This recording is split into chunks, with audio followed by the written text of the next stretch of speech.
Hey everybody, it's Miss G, and I'm here today to talk to you about table tents. One of my favorite first day of school activities.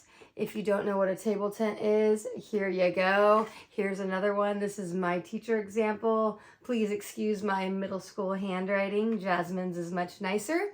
But today we're going to talk about how not only a table tent is a great first day of school activity, but how this activity can be utilized as an all-in-one tool throughout the first week of school and even the first few weeks. All right, so let's get into the basics of what a table tent entails. And these would be the directions that you would give students. I'm going to use Jasmine's as an example because, again, mine is that middle school handwriting and my artistic ability is a little bit lacking at this point. So you're going to direct your students to write their name legibly and a little bit larger so that it can be seen not only among their classmates when displayed on their desk, but also for you to be able to read as a teacher from a decent distance away. And then you're going to instruct them. Now you can change these four corners to whatever you see fit, but these are really safe favorites that I like to ask my students about.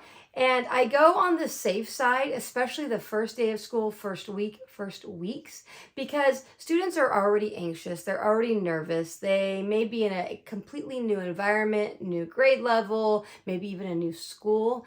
And high risk tasks don't really pan out well in the early stages of classroom building, relationship building, and all that jazz. So these are really safe topics. I think most every student can identify a favorite subject, a favorite food, a favorite place, and a favorite hobby or thing they like to do, right? Now you might get that student that says, I don't like to do anything, and then I always come back with, do you like to stare at the wall? You know, kind of the little humor play on it. But you are the teacher. This is your craft. You'll know what to do. So, for example, Jasmine, after I set this up with the students and explain that they need to identify their favorites, they can write it with words. They can draw a picture, example, add a little explanation, anything that they want to do. This is their creative moment to display a few things about them. So this shouldn't take long, by the way. This is not going to take up a whole class period. This is a simple sit down. Here are the directions. Get to work independently. Have fun with it. Activity that should only last about, I would say, max 10 minutes. Because you'll want to move on and you'll want to start using this not only as a table tent with their name so that you can identify who is here and who is not here today, but as a tool for classroom community building, icebreakers, teaching academic conversation structures, and all of these cool tips that I'm going to share with you soon. So, Jasmine likes math, French fries, daydreaming. So she did not do a literal, actual physical place, but I guess she likes to daydream and be in the clouds, and she likes to garden. So that's an awesome example of a student table tent. So in all my years of teaching, I've always really made it a priority to get to know my students from the first minute they walk in the classroom. And these table tents act as an awesome tool to get to know your students. Not only for like the face value, like you can walk around and, you know, as a teacher visually learn more about them, but it's kind of can be used as a little tricky tool to show students that not only you care about them, but you want to get to know them on a deeper level. For example, let's say it's the second day of school and I've instructed all of my students to take out their table tents from yesterday and display them on their desk in a manner in which I can see it as well as their classmates. So I give them directions for a day 2 task. They may be working collaboratively in a group. I like to do the marshmallow towers on the second day to see how well students can work with each other to complete a challenge. But that's a whole nother thing. And I walk around kind of, facilitating the activity, keeping the chaos to a minimum. And I'll take a look at my students' table tents, and I may say, oh, Jasmine likes French fries. I love French fries. I try not to eat them too much these days, but I love them. So I may lean over to Jasmine and say, hey, Jasmine, what's your favorite place to get French fries? And she may look at me, they usually do early on in the school year, like, how did you know that I like French fries? They totally forget what they put on these table tents. And it's just that moment where you can connect with a student one-on-one, use their first name, show them that you care and that you want to get to know them, that you have something in common with them, because I'm telling you right now that this relationship building style, habit, whatever you want to call it in the classroom within the first few weeks of school will take you farther with the students in so many ways as the school year progresses. Trust me on that one. All right. Another way that I use this as a tool in the first week or the first few weeks of the school year is that I not only utilize the information on the front, I not only use it as a way to visually take attendance. If somebody didn't pick up their table tent and display it, if there's a desk with no table tent, or I can just look at all the table tents that are there and say, okay, I don't have to ask students, oh, I'm sorry, sir, what was your name again? It totally eliminates all the questions that go with attendance during that first week of school, which we all know that is hectic anyways. And if you're like me, I have 7 class periods of 35 to 40 students. That's a whole lot of names to be memorizing and keeping track of.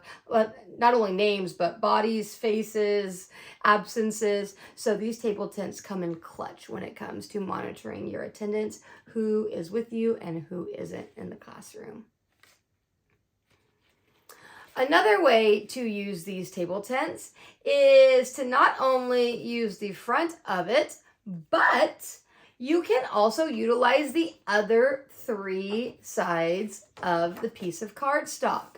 So I'm going to go to my example and show you just some ideas. Now, every classroom is different. Every teacher is different. Every teacher's goals are different. So just let this act as inspiration to whatever you want to make your table tents do for you as a teacher. So I'm going to go back to my example. And we are going to flip it open. And actually, I'm going to flip it to the back right now. And I use the back for a little strategy, a collaboration strategy, an academic conversation structure that I use throughout the year. So I have in my classroom what I call clock partners. Okay, so this could be decided or implemented on the 2nd day of school, 3rd day of school, 1st day of school, it doesn't matter. But what I have my students do is I simply have them draw a rough clock. Okay, and the only times that they need to put on it are 12 o'clock, 3 o'clock, 6 o'clock, and 9 o'clock. And I have them set up the rest of the card first. So what they're looking for is they're going to be choosing 4 partners that they're going to work with repeatedly throughout the year. So what I do to get students to collaborate with each other, to check for understanding with each other, all of those great things that we need embedded in our daily instruction, I rely on their clock partners. Sorry, that's a tongue twister. So to set up and to execute determining who their clock partners are, I will say, okay, guys, we're working on our 12 o'clock partner right now. So everybody is going to take their table tent. You're going to stand up. I'm going to play some music, get them energized, right? Make the awkwardness a little less awkward. Again, this is usually at the beginning of the year. And when the music stops, you're going to stop walking around the classroom.